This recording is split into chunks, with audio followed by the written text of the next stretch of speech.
Ya, pendengaran dulu baru penglihatan. Kenapa para ikhwah sekalian? Ini menunjukkan konsen kepada apabila rusak telinga lebih parah dibandingkan rusaknya mata. Ini penemuan. Ya para ikhwah yang dirahmati oleh Allah Subhanahu wa taala. Dan yang akan pertama kali ditanya sebelum mata telinga. Lihat dalam surat Al-Mulk ayat 23 Allah Subhanahu wa taala berfirman, "Qul huwallazi ansha'akum wa ja'ala lakumus sam'a wal absara wal afidah qalilan ma tashkurun." Katakan wahai Muhammad, Dialah yang telah menciptakan kalian dan menjadikan bagi kalian pendengaran dan penglihatan dan hati. Qalilan ma tashkurun. Dan sedikit dari kalian yang bersyukur kepada Allah Subhanahu wa taala. Yang pertama kali akan ditanya tentang telinga. Dan telinga sangat erat kaitannya dengan nyanyian-nyanyian dan musik-musik. Sanggupkah kita menjawab apa yang disebutkan oleh Rasul sallallahu alaihi wasallam dalam hadis riwayat Imam Tirmidzi dari Abdullah bin Mas'ud radhiyallahu anhu, "La tazulu qadama 'abdin yaumal qiyamah min 'indi rabbih hatta yas'ala an khams." Tidak akan bergerak kedua telapak kaki seorang hamba pada hari kiamat dari sisi Rabbnya sampai dia ditanya tentang 5 hal. An umrihi fi ma'afna, tentang umurnya dihabiskan untuk apa. Kemudian tentang masa mudanya dia gunakan untuk apa, akan ditanya oleh Allah Subhanahu wa taala. Dan ingat Pak, kita ini bukan orang kafir. Kita ini muslim yang percaya kehidupan dunia cuma sementara. Kalau orang kafir mereka pemikirannya bagaimana? Namutu wa nahya wa ma yuhlikuna illa ad-dahr. Kita itu sistem hidup kita itu reinkarnasi. Itu kepercayaan orang kafir. Apa maksud reinkarnasi? Mati nanti hidup pada tubuh yang lain. Mati lagi hidup pada jenis makhluk yang lain. Mati lagi hidup pada jenis makhluk yang lain. Terus seperti itu. Mereka mengatakan tidak ada yang namanya kiamat. Sedangkan kita orang beriman, ada Pak yang namanya kiamat. Ada para ikhwah, pertanyaan tentang hari. Apa yang dikerjakan oleh tangan, apa yang dikerjakan oleh mata, apa yang dikerjakan oleh telinga. Ada pertanyaan. Ini para ikhwah yang dirahmati oleh Allah Subhanahu wa taala. Bahkan di dalam hadis riwayat Imam Tirmidzi juga dari Abu Hurairah radhiyallahu anhu, Rasul sallallahu alaihi wasallam bersabda, "Inna awwala ma yus'alu 'abdu yaumal qiyamati minan na'im alam nusihha laka jismak wa nurawwika minal ma'il barid."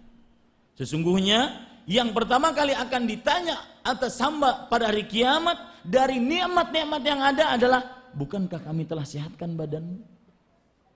Bukankah kami telah meminumimu dengan air yang dingin ketika kamu haus? Semua dari anggota tubuh kita akan ditanya oleh Allah Subhanahu wa taala. Dan sangat rugi orang kalau seandainya cuma berpikir dunia, sedangkan besok mungkin mati, dan ketika mulai mati itu saat itu kiamatnya. Nah, ini 3 poin yang mudah-mudahan menjadi bekal untuk menghadapi kajian ini. Wallahu a'lam. Nah, Ustaz, perihal tadi lawal hadis Ustaz, itu kan lebih condong ke perkara yang sia-sia, perkara yang jelek, akan muncul jargon dari kalangan musisi, sex, drugs, and rock and roll. Tapi lawal hadis ini apakah bisa termasuk seperti musik-musik yang lirik islami, yang mengajak kepada ketaatan kepada Allah, tapi dengan musiknya atau digambus atau marawis? Nah, para ikhwah sekalian, mendekatkan diri kepada Allah bukan tidak akan pernah dengan sesuatu yang batil, nggak pernah. Tidak ada ceritanya mendekatkan diri dengan sesuatu yang batil. Tidak akan pernah dekat kepada Allah, dan itu yakin. Ya, kalau seandainya mendekatkan diri kepada Allah bisa dengan musik, maka yang pertama kali mengerjakannya adalah siapa? Nabi. Sayyidul Khalq, Nabi kita Muhammad sallallahu alaihi wasallam. Dan Rasul sallallahu alaihi wasallam pernah berkata kepada para sahabatnya, "Ama wallahi inni la atqakum wa akhsyakum lillah." Ketahuilah sesungguhnya aku adalah orang yang paling bertakwa dan paling takut kepada Allah Subhanahu wa taala. Rasulullah orang yang paling dekat dirinya kepada Allah. Tidak akan mungkin kebatilan menghasilkan kecuali kebatilan.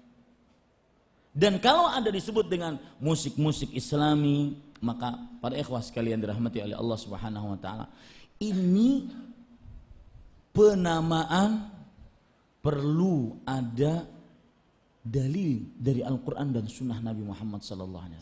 Bagaimana bisa dijadikan musik kok Islami sedangkan dia diharamkan? Hadis riwayat Bukhari yang para ulama diantaranya ulama besar di abad ke-15 Hijriah ini ahli hadis, Imam Muhammad Nasiruddin Al-Albani rahimahullah ta'ala mengatakan, jikalau di dalam Islam tidak ada pengharaman musik kecuali satu hadis ini saja sebagai dalilnya, maka lakafa, sudah cukup. Perhatikan dalam hadis riwayat Bukhari, Rasulullah SAW bersabda, la yakunanna aqwamun min ummati yastahilluna al-hira wal harira wal khamra wal ma'azif. Sungguh akan benar-benar ada dari umatku orang-orang yang menghalalkan. Lihat kata-kata menghalalkan, garis bawahi baik-baik. Menghalalkan al-hira, perzinahan, wal harir, sutra bagi laki-laki, wal khamra, minuman yang memabukkan, wal ma'azif, dan alat-alat musik. Dari hadis ini pengharaman terhadap musik dari dua sisi. Yang pertama, Allah Subhanahu wa ta'ala, Rasulullah sallallahu alaihi wasallam menyebutkan yastahillun, menghalalkan. Berarti asalnya adalah apa? Haram. Jelas. Tetapi kejelasan ini sulit akan diterima kalau tidak paham tadi poin pertama. Kita ini budak Allah. Allah rajanya. Allah yang mengharamkan, ya udah sami'na wa ata'na, kita terima ya Allah. Makanya poin pertama tadi adalah modal kunci untuk sukses dalam kajian semua musik ini. Ya. Dan saya membantah orang-orang yang mengatakan kenapa tidak mengaji kajian tauhid saja. Kok judulnya lawang pertama kali kita pelajari masalah tauhid. Ya. Tidak akan bisa kita menerima ayat apapun, hadis apapun sebagai ancaman, sebagai larangan kecuali ketika kita mentauhidkan Allah Subhanahu wa taala. Ini para ikhwan yang dirahmati oleh Allah. Ini sisi yang pertama. Kenapa musik haram? Karena disebutkan dalam hadis yastahillun, artinya menghalalkan, berarti asalnya adalah apa? Diharamkan. Sisi yang kedua dari hadis ini terhadap pengharaman musik adalah Rasul sallallahu alaihi wasallam menggandengkan alat-alat musik dengan dosa-dosa besar. Yang pertama al-hira, perzinahan. Yang kedua al-khamr, yaitu minuman yang memabukkan. Dan apabila digandengkan dengan sesuatu menunjukkan kepada hukumnya sama. Kebanyakan dalil seperti itu. Seperti misalkan Allah berfirman di dalam Al-Quran, wa'budullaha wa la tusyriku bihi syai'an. Beribadahlah kepada Allah Subhanahu wa taala dan janganlah kalian mensyirikannya dengan sesuatu apapun, wabil walidaini ihsana, dan berbaktilah kepada kedua orang tua. Bapak Ibu, saudara-saudari yang dimuliakan oleh Allah, para ulama menyatakan bahwasanya di sini terletak keutamaan bakti kepada orang tua. Kenapa? Karena digandengkan dengan menyembah Allah. Begitu pula di dalam hadis tadi terdapat keharaman musik. Kenapa? Karena digandengkan dengan hal-hal yang diharamkan oleh Allah. Paham cara pendalilannya? Nah ini Bapak Ibu Saudara. Hadis sejelas ini, seterang matahari di siang bolong, sulit akan diterima kecuali ketika kita memahami poin yang pertama tadi. Nahnu abidun lillah wallahu al-malik wal khaliq wal mudabbir. Kita adalah budak-budaknya Allah. Ya, apalagi nanti dibarengi dengan kepentingan-kepentingan komersil. Susah akhirnya untuk meninggalkan musik. Bukan karena dia mempertahankan musik itu halal, tetapi karena ada kepentingan komersil dunia di situ. Ya, sebagian orang-orang ketika menghalalkan musik ataupun menganggap sesuatu musik adalah sesuatu yang mubah kecuali yang mendatangkan kepada perzinahan ataupun syahwat yang diharamkan, mereka katakan ini musik Islami. Kenapa? Karena di situ nilai komersil, nyari duit, gampangnya begitu. Betul? Ya, ini para ikhwah sekalian.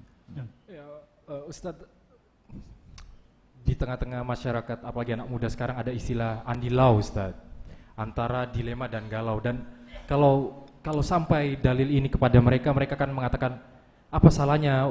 Kan musik membuat kita fine, membuat kita senang di saat Andy Lau itu menerpa gitu. Tanggapan Islam sendiri gimana Ustaz? Dan menambahkan ide biasanya. Lagi berkarya pakai musik. Sekarang sebelum saya menanggapi pertanyaan ini, dan saya ingin menanggapi pertanyaan Kang Reda dulu. Sebagian orang menganggap itu sebuah karya cipta yang perlu diapresiasi.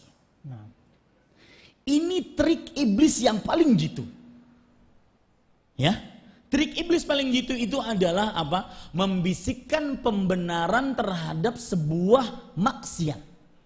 Sehingga musik yang aturan diharamkan dalam Islam tidak pernah dikerjakan oleh Nabi dan para sahabatnya. Kemudian ulama imam yang empat bersepakat. Tidak ada perbedaan pendapat di antara mereka bahwasanya musik nyanyian haram. Ayo, mau bermadzhab mana? Kalau sudah imam yang empat mengharamkan, ya. Nah, akan tetapi kemudian dijadikanlah sebagai akhirnya ajang-ajang pencarian bakat, ajang-ajang. Ini loh sesuatu yang perlu diapresiasi. Itu namanya pembisikan pembenaran terhadap sebuah maksiat, sehingga musik menjadi lumrah. Bahkan no life, no music. No music, no life. Tidak ada musik berarti tidak hidup. Ya. Music is my way life, kata mereka. Musik adalah jalan hidup saya. Siapa bilang saya hidup tanpa musik? Hidup saya. Ya. Ini para ikhwan yang dirahmati oleh Allah Subhanahu wa taala. Jadi seperti yang disebutkan oleh Kang Reda tadi, bahwasanya orang kadang-kadang dianggap sebagai itu sebuah bakat, sesuatu yang harus diapresiasi, sesuatu yang harus dibanggakan, diliput media dan segala macam. Tidak. Itu sesuatu yang haram, yang dibisikkan oleh syaitan bahwasanya itu adalah benar adanya. Nah, adapun kasus Andy Lau ini, saya kenal Andy Lau sebelum mengenal sunnah ya. Ternyata ada apa namanya? Apa tadi, antara dilema dan galau. Antara dilema dan galau. Kan boleh kita mencari untuk sesuatu yang menenangkan hati, apalagi kalau seandainya kita lagi galau, kalau seandainya kita lagi tidak nyaman hati, boleh kan untuk menenangkan hati sebentar saja. Para ikhwah sekalian, wallahi Islam sudah mempunyai solusinya. Dan ingat, seperti yang saya katakan tadi, kita itu punya dua musibah, punya dua problem. Yang pertama yaitu tidak sabar, yang kedua tidak yakin. Kita harus yakin dengan janji Allah Subhanahu wa taala bahwasanya ada hal yang bisa, sangat-sangat bisa, dan Allah tidak pernah mungkir janjinya. Dan itu lari kepada poin yang pertama tadi, bahwasanya kita ini budak Allah yang kata Allah A, kita percaya. Karena salah satu karakteristik keislaman seorang muslim adalah tasdiquhu fima akhbar, mempercayai apa yang diberitahukan oleh Allah, apapun itu. Saya kajian di Masjid Al-Azhar pada waktu itu, dua malam yang lalu kalau tidak salah. Seorang dokter tanya kepada saya, Ustadz, benar nggak Allah mengutus malaikat untuk meniupkan ruh pada janin yang dikandung oleh ibu setelah 120 hari? Setelah berapa bulan? 4 bulan. Saya bilang benar, hadisnya sahih. Riwayat Abdullah bin Abbas dari Imam Tirmidzi rahimahullahu ta'ala. Saya meneliti Ustadz, itu sekitar 2 minggu, sekitar sekian, maksudnya 2 bulan sudah berdetak jantung tersebut. Pak, saya katakan begini, konsep berpikirnya Pak, ketika mendapati seperti ini, Anda seorang muslim, maka jangan pernah dahulukan kecuali hadis Rasul. Maka yang Anda teliti, yang Anda lihat, itulah yang kurang. Hadis Rasul dan ayat Al-Quran tidak akan pernah salah. Itu konsep berpikir seorang muslim seperti itu. Nah, begitu pula ketika kita mendengar tadi kasus Andy Lau ini, antara dilema dan galau, kemudian dia ingin menenangkan hati dengan musiknya, maka perhatikan, Allah Subhanahu wa taala memberikan solusi. Islam itu sempurna Pak, dengan makna kesempurnaan yang hakiki, bukan hanya sempurna, kata sempurna, bukan, tapi maknanya memang sempurna. Allah berfirman dalam surat Ar-Ra'd alladzina amanu wa tatma'innu qulubuhum bidzikrillah. Ala bidzikrillahi tatma'innul qulub. Orang-orang yang beriman dan hati-hati mereka tenang dengan keimanan. Dan memang permasalahan kebanyakan manusia adalah tenang hati. Meskipun melimpah ruah, kekayaannya, rumah mega, kemudian mobil mewah, tetapi kalau tidak tenang hati tidak akan bisa diambil manfaatnya. Makanya tidak heran kita mendengar orang mencari ketenangan ke puncak gunung paling tinggi, mencari ketenangan ke ujung lautan, betul? Ke dalam hutan nyari tenang, jadi Tarzan sana. Ya, tidak heran orang mencari ketenangan dengan sesuatu. Allah Subhanahu wa taala mengatakan alladzina amanu, orang-orang yang beriman, wa tatma'innu qulubuhum bidzikrillah. Dan hati-hati mereka tenang dengan berzikir kepada Allah. Seperti yang saya ucapkan tadi, silahkan ditanya. Ya. Pasti dengan izin Allah benar jawabannya. Bahwasanya kawan-kawan yang meninggalkan musik itu, setelah mereka meninggalkan musik, ketika mereka ganti dengan zikir kepada Allah, dan seutama-utama zikir adalah membaca Al-Quran, mereka akan mendapatkan ketenangan yang lebih, jauh lebih dibandingkan hanya sekedar mendengar musik. Itu solusi Islam. Tapi Ustadz, kadang ada yang alasan ya, ketika mendengarkan musik Islam itu justru lebih menusuk hati dan sampai nangis-nangis begitu Ustadz. Katanya lebih gampang medianya lewat musik daripada Ya. Media yang Rasul ajarkan. Perhatikan, menangis bukan tanda sesuatu itu benar. Ya. Coba sekarang kita semua melakukan sebuah lagu yang sangat terkenal tentang religi misalkan. Mungkin akan menggemuruh, saking gemuruhnya kita merasa, wah nih, akhirnya menangis. Bukan tujuan itu, tetapi menangis ketika takut kepada Allah Subhanahu wa taala, itulah yang dituju. Yang ada adalah ketika seorang mendengarkan musik religi, ini kok larinya ke musik religi ya. Ya. Sebenarnya seluruh jenis musik, ketika musik yang dianggap musik religi, akhirnya dianggap menenangkan, apalagi nih dekat-dekat bulan Ramadan, banyak sekali nanti ya penyanyi-penyanyi lagu-lagu religi. Para ikhwan yang dirahmati oleh Allah, saya tetap berkeyakinan bahwasanya tidak ada yang lebih menenangkan hati kecuali zikir kepada Allah Subhanahu wa taala. Kenapa? Karena yang merasa tenang dengan musik-musik tadi bukan tenang hakiki, akan tetapi ketenangan semu. Ketenangan semu yang mereka sebenarnya dibalik itu, dan itu seperti yang saya katakan, triknya iblis membisikkan pembenaran terhadap sebuah maksiat. Kita kan ingin ngajak orang, kita berdakwah dengan musik. Lahan dakwah kan banyak. Anda berdakwah dengan ceramah, saya berdakwah dengan musik. Kalau itu baik cara dakwahnya, niscaya akan dilakukan pertama kali oleh Rasul Sallallahu Alaihi Wasallam. Kalau itu banyak mendapatkan kebaikan orang yang mendengarnya, niscaya Rasul Sallallahu Alaihi Wasallam akan membuat lagu untuk berdakwah. Tetapi beliau tidak lakukan. Ini para ikhwah sekalian, wallahu a'lam. Nah, Ustaz, perihal dakwah dengan musik, banyak orang mengatakan kalau Wali Songo, para wali dahulu datang ke Indonesia dengan budaya termasuk dengan nyanyian. Iya. Ada perkataan Imam Malik rahimahullahu taala mengatakan, kullun yu'khadhu minhu wa yurad illa sahibu hadzal qabr. Setiap orang ditolak dan diambil perkataannya, kecuali beliau menunjuk kepada kuburan Rasulullah SAW, kecuali itu yang dikubur di kuburan tersebut. Siapapun tidak bisa kita jadikan panutan ketika bertentangan dengan syariat Islam. Taib, masuk Islam melalui mereka, Ustaz. Taib, masuk Islam melalui mereka. Tetapi apakah kemudian kita ridha dengan Islam yang menentang dari ajaran agama Islam? Tidak benar. Ya. Dan Rasul sallallahu alaihi wasallam sosok pendakwah yang paling sukses.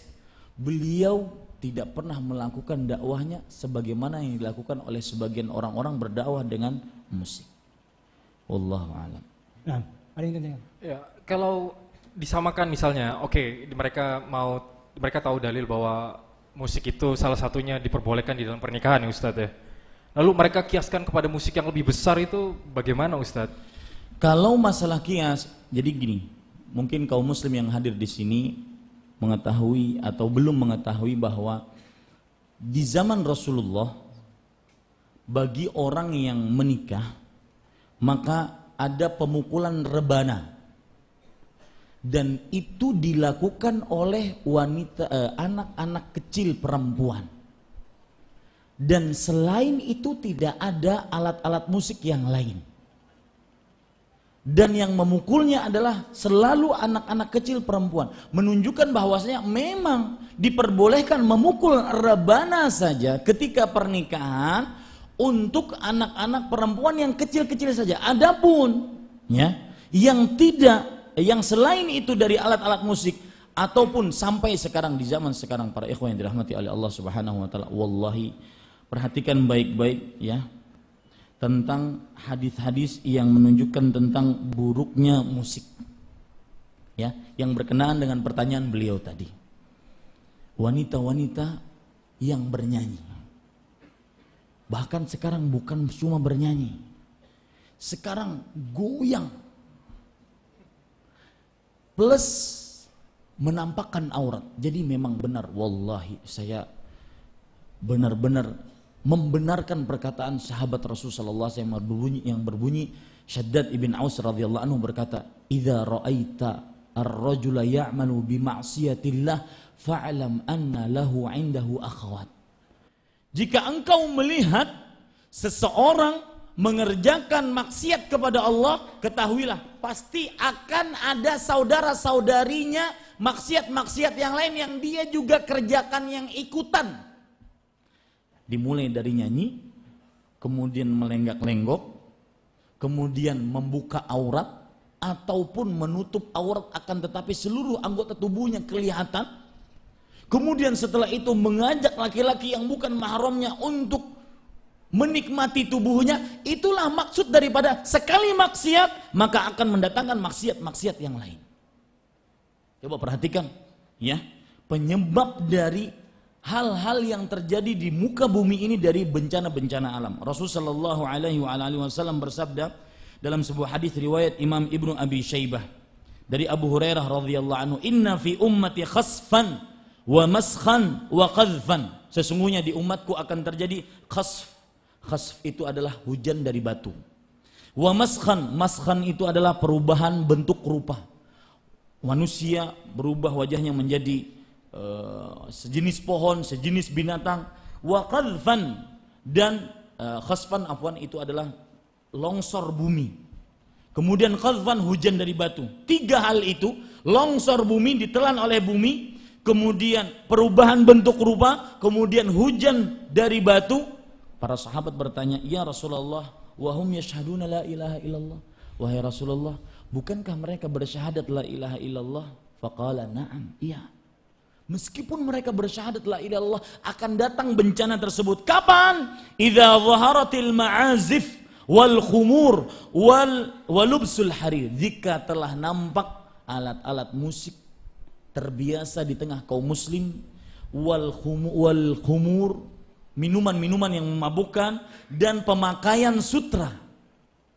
Dan saya ingin kembali ke permasalahan tadi. Kapan ada musik pasti melalaikan yang lainnya. Coba perhatikan ketika orang lagi walimatul ursh, senantiasa ada musik, pasti kadang-kadang melalaikan sholat zuhur atau sholat asar. Konser-konser musik pasti melalaikan sholat maghrib, sholat isya. Betul? Jangan dipungkiri. Belum berhimpit-himpit dengan laki-laki dan perempuan ya, Ustaz. Belum lagi berkumpulnya laki-laki dan perempuan. Seperti yang kita sudah sebutkan tadi bahwasanya kapan ada musik maka dia akan condong kepada perbuatan fahisyah, dan itu pasti bukti nyata itu. Ya, pasti. Lawang judul-judul lagunya saja menunjukkan kepada itu. Lihat video klipnya. Selalu menunjukkan kepada hal-hal yang diharamkan. Yaitu perbuatan syahwat yang diharamkan oleh Allah Subhanahu wa taala. Nah, yang saya ingin sebutkan tadi hadis tentang wanita-wanita penyanyi yang sambil melengak-lengok. Itu ternyata disebutkan oleh Rasulullah SAW dalam hadis yang diriwayatkan oleh Imam Tirmidzi dari Imran ibn Husain radhiyallahu anhu, "Inna fi hadhihi al-ummati khasfan wa maskhan wa qadhfan." Faqala rajulun minal muslimin, "Ya Rasulullah, mata dzalik?" Sesungguhnya di umatku ini akan ada longsor, akan ada perubahan bentuk, akan ada hujan dari batu. Seseorang bertanya kepada Rasulullah SAW, "Kapan itu wahai Rasulullah?" Lihat, idza zaharatil qayyinat, jika telah nampak wanita-wanita penyanyi, yang padahal Rasulullah SAW pernah bersabda, "Al mar'atu aurah," wanita itu aurat. Di zaman sekarang, kalau dalam Islam ada namanya sholat berjamaah. Ini enggak, buka aurat berjamaah. Iya kan? Grup-grup yang merupakan penyanyi-penyanyi perempuan, entah itu berasal dari 3 orang, 5 orang, 7 orang, pasti, coba lihat, pasti ya, mendatangkan keburukan, membuka aurat. Kemudian bergaul bebas dengan laki-laki yang bukan mahramnya, tidak ada lagi batasan-batasan aurat. Pasti setiap kali melakukan perbuatan musik maka akan mendatangkan fahisyah. Sesuatu yang mendekatkan kepada perbuatan zina dengan segala macam muqaddimahnya. Idza zaharatil qayyinat wal ma'azif, dan alat-alat musik ketika nampak. Ketika nampak penyanyi-penyanyi wanita, alat-alat musik dan al-qayyinat, dan syurbul khamar, dan minum khamar. Dan tanya lagi nanti kepada ex musisi kita, mungkin sudah waktunya sharing ya.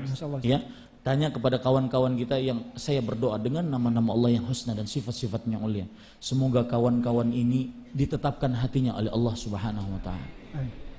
Nah, tiba waktunya kita akan tanya nanti ya, benar nggak musik dekat dengan drug? Dekat dengan khamar.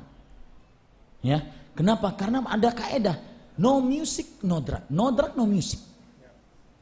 Tidak ada musik, tidak ada minum khamar.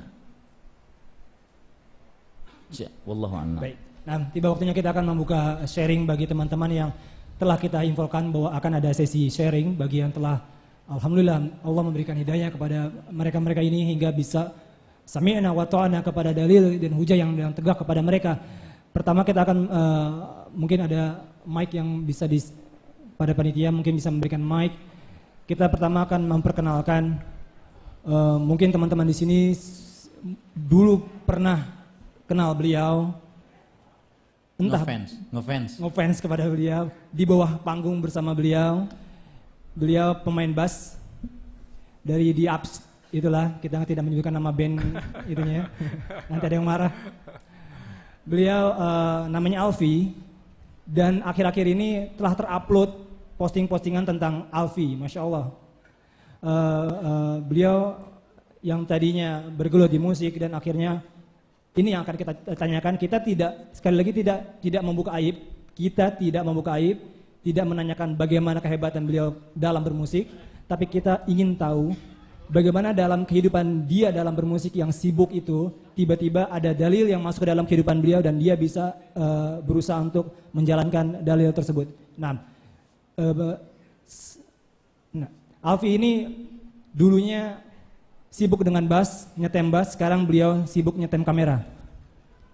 Beliau salah satu pekerja di dakwah, mengedit video dan mendokumentasikan video untuk dakwah dari Salam Dakwah. Untuk Alfi mungkin bisa maju Ustaz?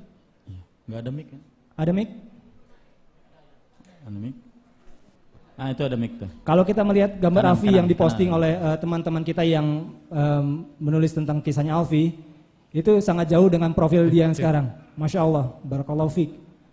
Alfi mungkin bisa berdiri.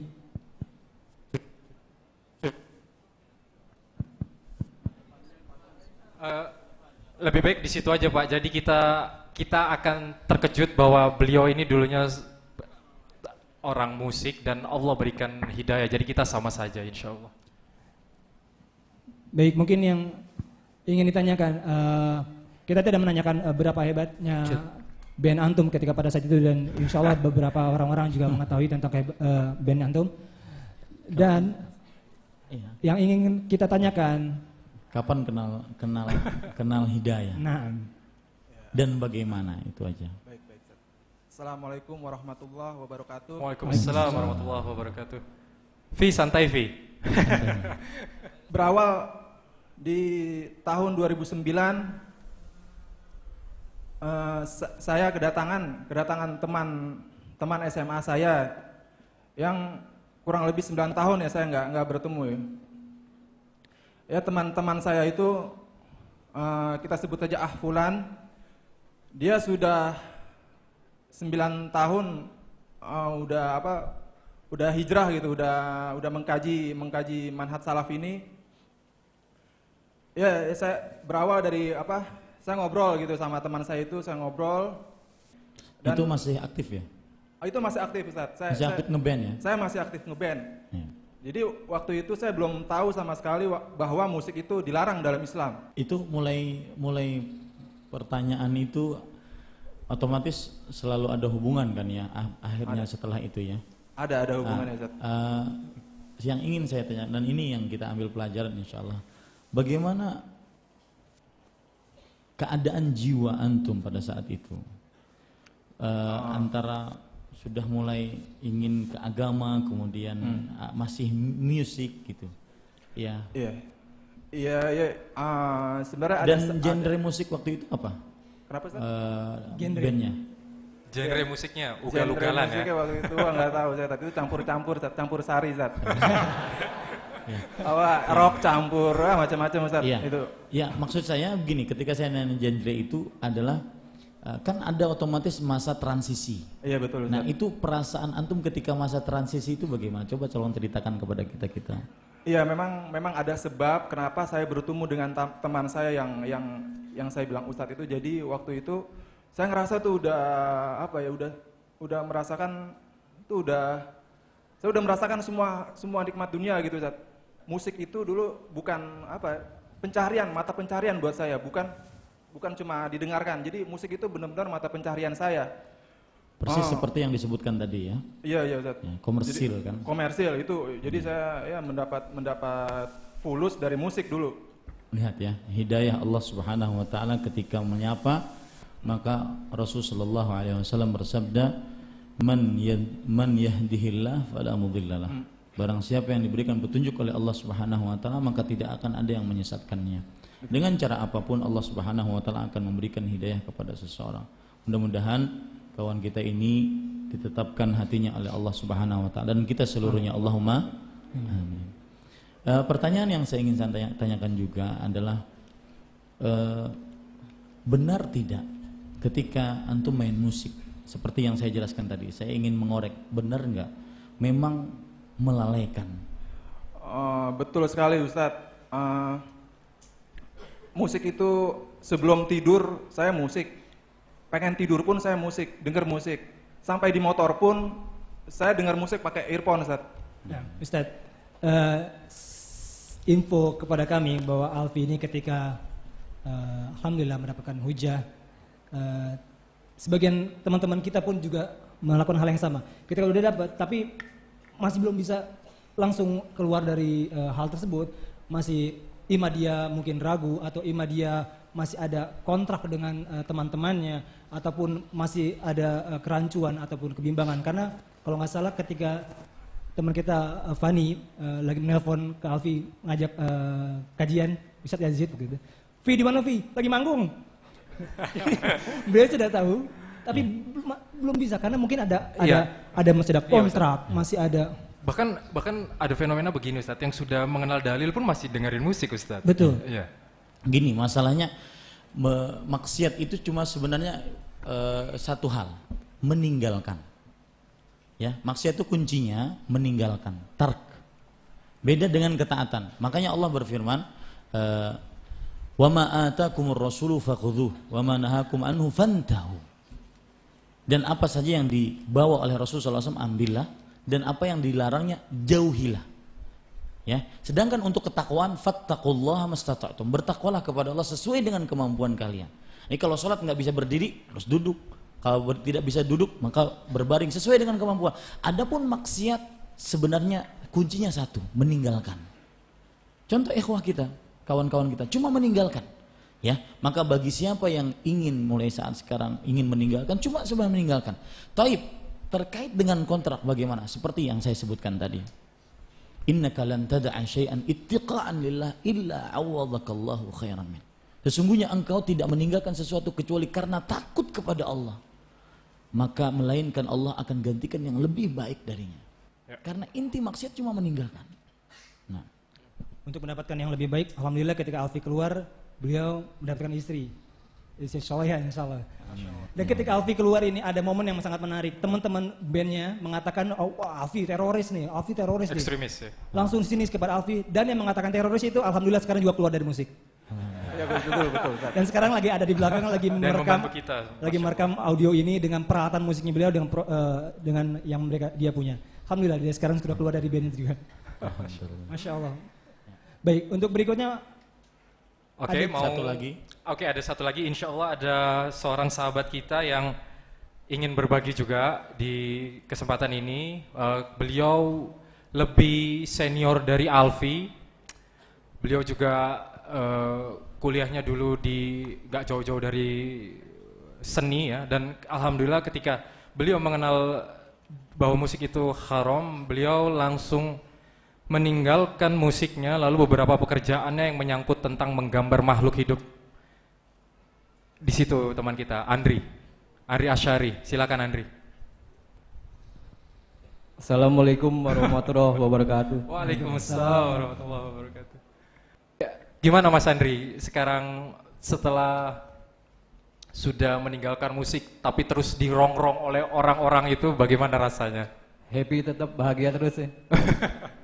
Sebenarnya ini saya ngelihat ini malah merinding banget nih, yang datang banyak banget. Lebih merinding dari manggung nih. Pertanyaannya apa, Pan? Afwan. Ini akibat musik ya? Iya. Siapa namanya? Andri. Bang Andri. Kapan meninggalkan musik? Nah kalau saya dibanding Alfi dan teman lain, saya mungkin paling newbie, paling baru ya.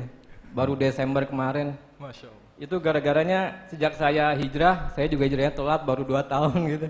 Sejak saya hijrah, saya tuh kebetulan kan kerja freelance. Jadi kalau pagi tuh entah kenapa jadi sering datang ke kajian, malah jadi hobi gitu, jadi ketagihan datang kajian. Nah terus ada teman saya, salah satu panitia itu dia selalu supply buku terus, dia kayak ngeracunin terus, enggak kayak mau ngejebak saya, cuman enggak sama sekali enggak ada yang bilang ke saya musik itu haram. Nah, pada suatu saat dia bilang, ini ada nih kajian, ustadznya bagus, namanya Ustadz Nuzul waktu itu dari Radio Roja. Saya datang, tadinya kan saya masih kajian yang gaul-gaul gitu, Pondok Indah gitu kan. Akhirnya saya datang ke kajian ini, setelah kajian saya pulang tuh biasa saya jadi gara-gara disuplai buku, saya jadi haus ilmu gitu, nyari buku juga. Sebenarnya waktu saya, karena pekerjaan saya waktu itu ada 3 soalnya pekerjaannya maksudnya. Yang satu saya menggambarnya kebetulan makhluk hidup, kedua asuransi. Nah sebenarnya saya waktu itu mau cari bukunya Dr. Erwandi ya tentang halal haram, harta haram muamalah. Iya itu benar Pak Ustadz. Ya. Pas lagi cari itu bukunya nggak ada, adanya buku apaan nih buku? Itu yang Ustadz Yazid itu ya, hukum. Iya, hukum lagu musik dan nasyid. Ini buku apa nih? Kok langsung saya beli aja. Saya beli pulang ke rumah.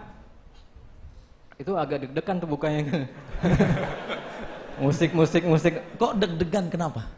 Karena ya pasti semua sama lah, kita semua dari kecil udah dengar musik gitu. Oh takutnya wah jangan-jangan haram nih, jangan-jangan haram.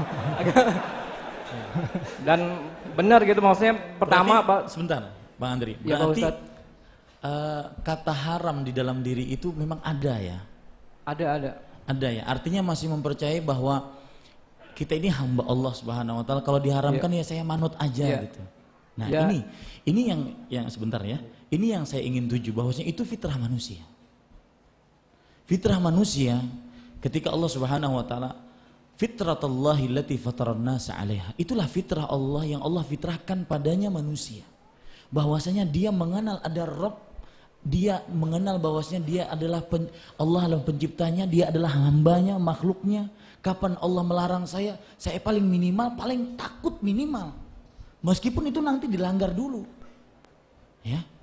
Nah ini para ikhwas sekalian, sebenarnya itu fitrah. Kita mengakui penghambaan diri kita kepada Allah Subhanahu wa taala itu adalah fitrah. Makanya saya tertegun ketika beliau tadi mengatakan bahwasanya haram enggak ya gitu. Nah, lalu kemudian standar ya pasti kita nyari dalil dulu kan. Alhamdulillah kan halaman pertama dalil-dalil. Oh oke. Saya alhamdulillah saya selalu diberi kemudahan sama Allah sejak saya hijrah tuh saya kan jadi mulai belajar sholat lagi dari awal. Sholatnya cara Nabi. Jadi ya sekarang saya ngikutin semua apa yang diikutin Nabi aja saya ikutin. Sekarang begini. Ke hubungan Bang Andri dengan kawan-kawan seprofesi waktu itu. Tentunya ada dong perubahan ya. Mungkin ketika ini saya ingin sholat dulu. Oh, iya, kira-kira menanggapi itu gimana gitu?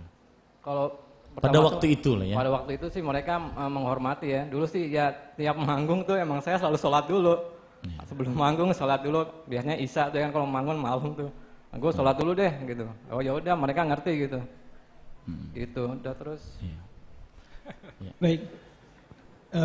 Setelah Andri ini, beliau dari salah satu scene indie, mungkin bagi yang dulu juga masuk ke dalam dunia indie, insya Allah ini adalah senior di indie. Oh bukan. Alfi ngefans sama beliau, saya juga ngefans sama beliau pada saat itu.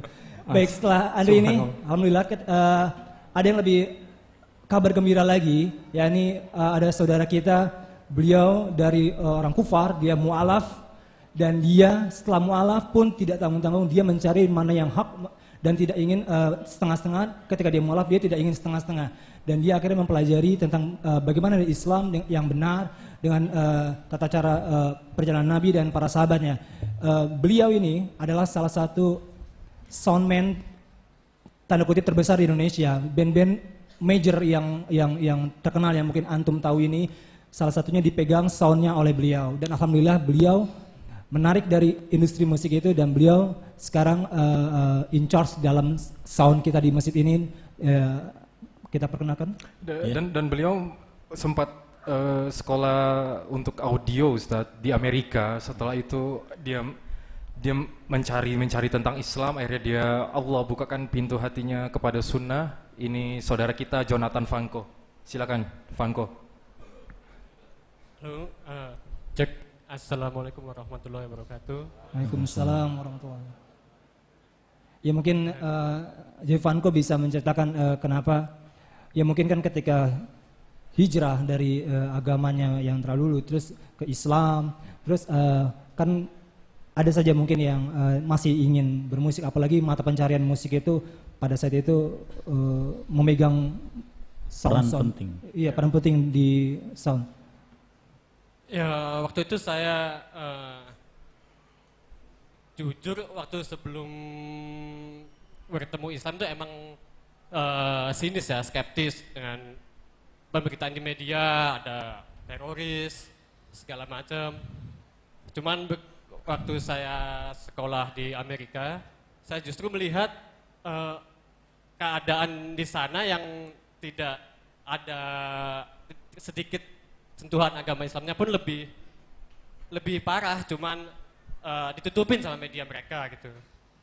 Terus saya cari mencoba kembali ke agama saya lihat di sana juga sepi dan tidak memberikan solusi. Justru selalu saya mencari lagi dalam segi logikanya, sainsnya, saya ke sejarah-sejarahnya. Saya lihat semuanya terjawab di Al-Quran gitu. Jadi saya sedikit demi sedikit mulai mempelajari, meskipun waktu itu masih sendiri ya, tapi saya alhamdulillah bertemu teman-teman yang ternyata lama-kelamaan juga ikut sunnah juga, jadi berkembang bersama gitu.